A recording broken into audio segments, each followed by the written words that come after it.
Ní orúkọ Jésù, Ọlọ́run tó dá ayé àtọ̀run a gbé ọ ga. A sọ wípé o ṣé fún oore-ọ̀fẹ́ tó fi fún wa láti fi yẹ ọ̀rọ̀ rẹ wò lónìí. Olúwa Ọlọ́run àwọn gbogbo gba ọpẹ́ wa. Wá bá wa sọ̀rọ̀, ìwọ tí ń ṣe ọ̀rọ̀, kó sì fi ọ̀rọ̀ rẹ yé wa, kó jẹ́ kó gbà kúrò ní gbogbo ìparun, kó sì ṣe wá ní ẹni rere tó fẹ́ ká jẹ́ lópin gbogbo ká jọba pẹ̀lú rẹ torí tá a gbàdúrà lórúkọ Jésù Kristi Olúwa wa. Àmín. Ẹ̀yin ènìyàn Ọlọ́run káàkiri ibi gbogbo tí ẹ ti ń wà lórí mẹ́rin àgbáńlá ayé, mo kí wa pé a kú òwúrọ̀. Ẹ ṣé púpọ̀ tí ẹ̀ ń gbọ́ wa, tí ẹ̀ ń wò wá. Lórúkọ Jésù Kristi yóò dára fún yín. Ní òní yìí, Olúwa fi sí mi lọ́kàn láti bá wa sọ̀rọ̀ lórí àkòrí tó sọ wípé irú àkókò wo ni èyí gan? Irú àkókò wo ni a wà gan? Irú àkókò bí èyí? Ẹ jẹ́ ká sáré lọ sínú ìwé Epísítélì ti Jòhánù kínní, ìwé Epísítélì ti Jòhánù kínní orí èkejì ẹsẹ̀ ìkẹta sí ẹsẹ̀ ìkarùn-ún tí ó kà báyìí wípé nípa èyí lè a sì mọ̀ pé àwa mọ̀ ọ́n bí àwa bá ń pa òfin rẹ̀ mọ́.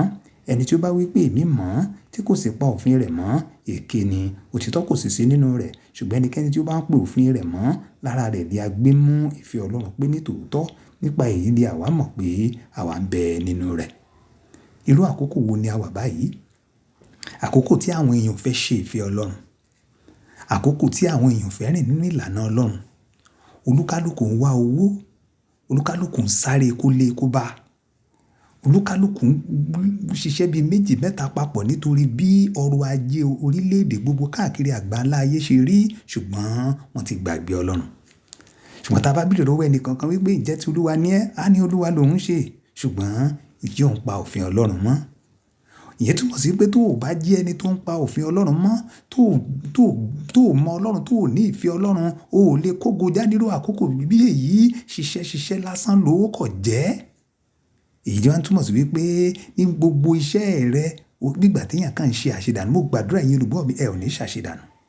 Àkókò bí èyí, ẹni tó bá lè ní ìfẹ́ Ọlọ́run, tó lè pa òfin rẹ̀ mọ́, tó lè rìn nínú ọ̀rọ̀ rẹ̀, òun nìkan ló lè ṣàṣeyọrí. Ẹ máa wò ó, irú àkókò bí ìyà àkókò táwọn èèyàn ò fẹ́ gbọ́ ti Ọlọ́run. Àkókò táwọn èèyàn ń ṣiṣẹ́ bí méjì mẹ́ta mẹ́rin. Àkókò táwọn èèyàn ò ní ìdánilójú nínú ara wọn. Àkókò tó kò fẹ́ràn aya táyé ò fẹ́ràn ọkọ. Àkókò tí ẹ pé bí ẹ̀ṣẹ̀, bí nǹkan, bí ẹ̀ṣẹ̀, bí ìfẹ́kúfẹ̀ẹ́ láyé ń wá kiri. Tí irú fọ́nrán yìí bá jẹ́ fọ́nrán tó jẹ́ pé ó ní ẹ̀ṣẹ̀ nínú, tàbí ó ní òwò nínú, tàbí ó ń sọ nípa ohun tí ayé ẹ rí bí gbogbo ènìyàn ó ṣe máa pín káàkiri. Irú àkókò tá a wà nìyẹn. Ṣùgbọ́n wo olùgbọ́ mi, mo gbà ọ́ ní ìyànjú nírú àkókò bí èyí. Sátọ̀ Ọlọ́run lọ, dìrọ̀ mọ́ Jésù, pa òfin rẹ̀ mọ́ kí o bá lè ṣàṣeyọrí nírú àkókò yìí. Torí irú àkókò yìí, má jẹ́ kí n purọ́ tàn ọ́, àkókò tí yóò pẹ́ ni. Torí wípé ara àwọn ewu, ara àwọn àmì ìgbẹ̀yìn ayé ni. Mo gbàdúrà bí o ṣe ń pín fọ́nrán yìí tó sì ń ṣe ìfẹ́ Ọlọ́run, tó sì ń rìn nínú ọ̀rọ̀ tó ń pa òfin rẹ̀ mọ́ kí Olúwa kó ràn ọ́ lọ́wọ́, yóò sì dára fún ọ lórúkọ Jésù.